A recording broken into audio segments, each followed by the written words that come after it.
சேந்தனை கந்தனை செங்கோட்டு வெற்பனை செஞ்சுடர் வேல்வேந்தனை செந்தமிழ் நூல் விரித்தோனை விளங்கு வள்ளி காந்தனை கந்த கடம்பனை கார்மயில் வாகனனை சார்ந்துணை போதும் மறவாதவர்க்கு ஒரு தாழ்வில்லையே.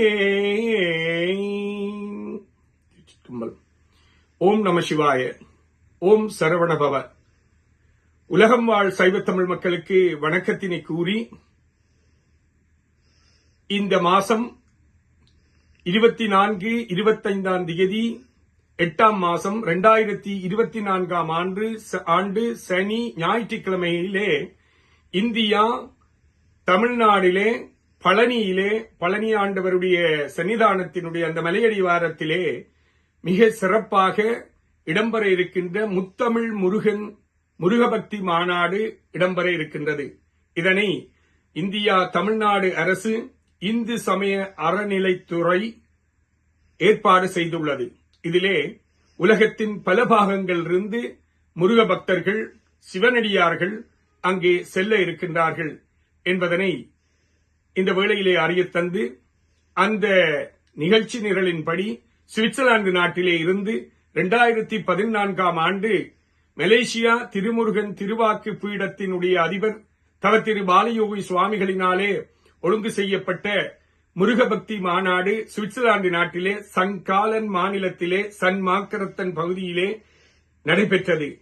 அதனுடைய அந்த மாநாட்டினுடைய ஏற்பாட்டு குழு சுவிட்சர்லாந்து தலைவராக விளங்கிய சிவத்திரு வேலுப்பிள்ளை கணேசகுமார் அவர்களுடைய தலைமையிலே இந்த சுவிட்சர்லாந்து நாட்டிலே இருந்து தமிழ்நாடு இந்தியாவிற்கு பழனிக்கு பல அடியார்கள் செல்ல இருக்கின்றார்கள் என்ற மகிழ்வான ஒரு மகிழ்ச்சியான செய்தியை இந்த வேளையிலே உலகம் வாழ் சைவ தமிழ் மக்களுக்கு அறியத் தருகின்றேன். வையந்தோறும் தெய்வந்தொழு என்பாள் அவ்வை. அந்த வகையிலேதான் எங்களுடைய முருகப்பெருமான் அழகு கொஞ்சும் அந்த முருகன் அழகனுடைய அந்த வரலாற்றை பேசுகின்ற சிவப்பரம்பொருளினுடைய மறுவடிவமாகிய சிவகுருநாதனுடைய வரலாற்றை பேசுகின்ற வரலாற்று ஒரு முக்கியத்துவம் வாய்ந்த மாநாடு தமிழ்நாடு அரசினாலே இந்து அறநிலைத்துறை அமைச்சினாலே ஒழுங்கு செய்யப்பட்டிருக்கின்றது என்பதனை கூறி மகிழ்வோடு இந்த செய்தியை உலகம் வாழ் சைவ தமிழ் மக்களுக்கு பகிர்ந்து கொள்கின்றேன்.